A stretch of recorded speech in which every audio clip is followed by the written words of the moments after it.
We can use JavaScript functions to generate a random number. This can be done using the math.random function. This function will generate a number between 0 and 1. Let's take a look at how it works using this example script. Here, we're using the getElementById output method to output a random number.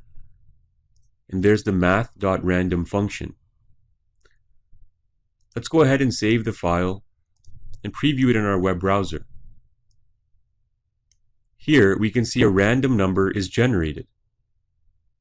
If we refresh the page, it'll generate different random numbers. The value is always between 0 and 1.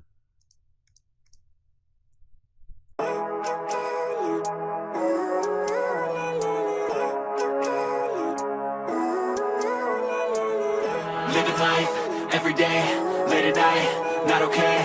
All I want, and I pray, all I need are some better days. Fuck me, I'm looking in the mirror, so foggy, but I've never seen clearer.